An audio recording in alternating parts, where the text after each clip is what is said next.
Hello there and welcome back to Midlife Rises. I'm Cheryl. I'm outside and I just wanted to try and catch some sunlight. It is gorgeous out today. I can't wait until we get to the warmer weather. Normally I do this inside, but I wanted to stop and check in on you guys. It's been a little while. So today I'd like to talk to you about coping with the loss of a loved one. So do not go away, okay?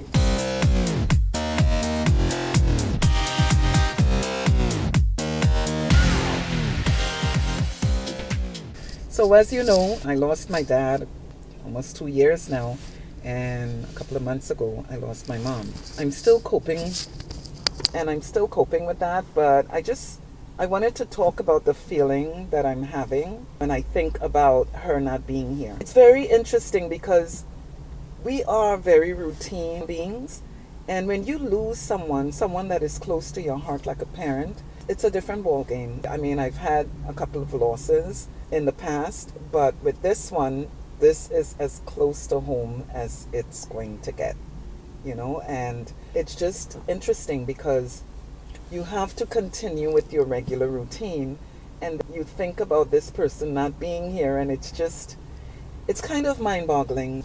It takes getting used to, because unless I go to my mother's gravesite, I snap out of the fact that she's really not here. I mean, I'm not getting her on the phone as I normally would, and I'm not seeing her, but I still feel that presence in my heart, and I will do my, whatever routine I have to do to cope with what I know is taking place.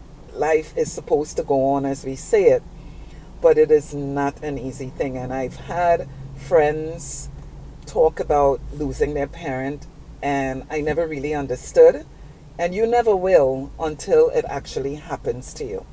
I'm talking about this today because the last video I did, our 28-minute talk show, I was talking about how some of us are living our lives just constantly in the competitive mode. And that's so, I just don't get it. Because there's so much more that's going on around us. And you have a loss like what I'm dealing with, and people are just not coming out of that mode regardless of what's going on. We've come to the point we are so much into material things that we forget what it's all about in having love and just having feelings, like really feeling. I wake up and I look at the world and I think to myself, we are here today. Like, we have the present. The past is gone, the future is not here yet, and we just have today in our hands, which is the present. And what are we doing with that? It's just so much unnecessary stuff that's taking place, that when you think that one day that, my number will be up or your number will be up, it's just kind of crazy. And I just wanted to touch base with that today as far as how I feel about dealing and coping, because when it just happened, I literally could not get out of my bed. I mean, I felt like a 10-pound bag of rice was on my chest as I got up. It's a lot different now, but my mom is no longer here, and my dad is no longer here. When you have the closeness with the friends and the family and stuff, it just makes it so much easier.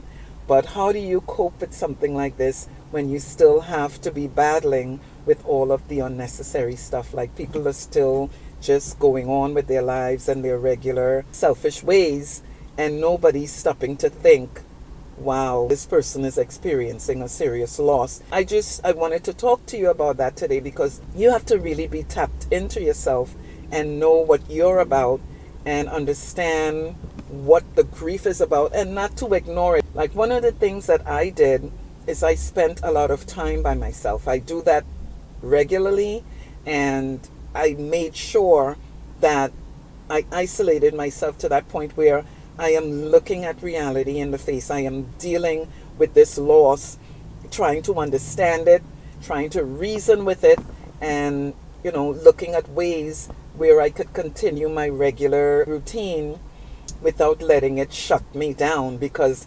easily, very, very easily, you can get shut down by stuff like this. So you have to be extra careful and ignore all of the other stuff that people are still going on with in their regular lives and not understanding what you are in the midst of coping with, because life still goes on. So one of the things that I can suggest, that I'm doing for myself is to understand what took place, know that the individual, which in my case is my mom and my dad, I'm talking about both, they did enjoy their lives. They did have a full life, like they were well into their 80s. And that is my piece with it. Plus, I remember everything that, was being said. I remember my mom really wanted to be like gone. She just didn't want to cope with death. All of her siblings were gone. She was the last one. And she wanted to leave. It's just the idea of dying, like everything else. If you don't know what it is, you're going to be afraid. And I guess that's what was taking place. But we just have to come to terms with that person was here, and to just keep what we had from them. I have a lot of great memories. My mom was not easy. She was the breadwinner. She was very aggressive. She was, she was everything. And when she came down in age, she had onset dementia. She was still alert, but things were taken from her that she was used to. So with that, I guess she was starting to shut down. And she was fighting. She was not cooperative with anything that anyone suggested, because she was still keeping up with that aggressive demeanor. That was her personality.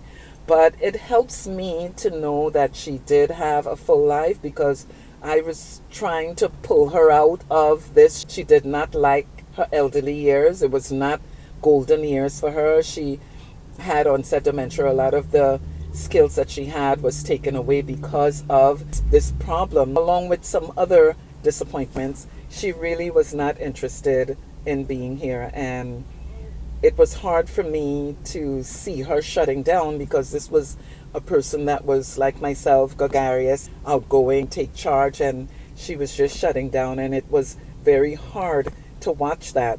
And I knew that that day was coming, but the way it came, it was, and people do say that like death comes like a thief in the night. I was the one that found my mom, and it was not a good situation. So, it's just a lot of other things that I'm dealing with.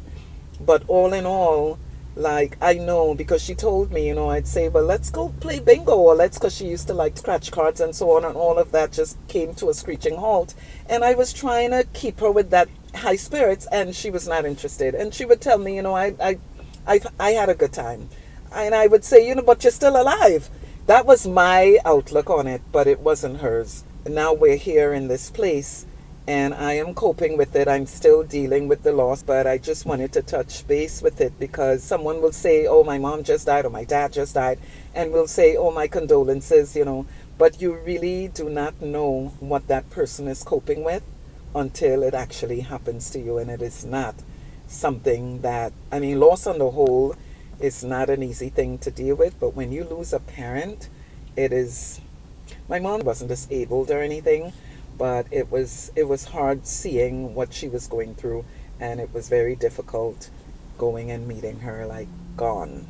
And that is something that I hold close to my heart, but I just wanted to reach out to others that had a loss to understand that you can actually keep this person alive within yourself. You can still keep the memories alive, and just, as the days progress, do your praying, of course. You have to have that. And you just get that inner strength to continue to go on. I'm still in that mode. And so I am fresh in telling you what I'm feeling. And hopefully, there's nothing that I can say that will fully ease the pain. But I will tell you that it gets easier as the time passes by. We are very routine as human beings, and so you will get past this. I'm just going day to day and continuing, and it hurts, and I do what I have to do to deal with it at that moment, but it is not shutting me down, and it should not shut you down. It's not my place to tell you what should and shouldn't happen, but I can definitely tell you that as time go on, it does get easier. Okay? Hope this helps. We try to cover things that we deal with in midlife years. We've got abusive adult children, coping with aging parents. So subscribe to the channel by clicking on that bell icon, and we will see you next time. Okay? You take care now. Bye.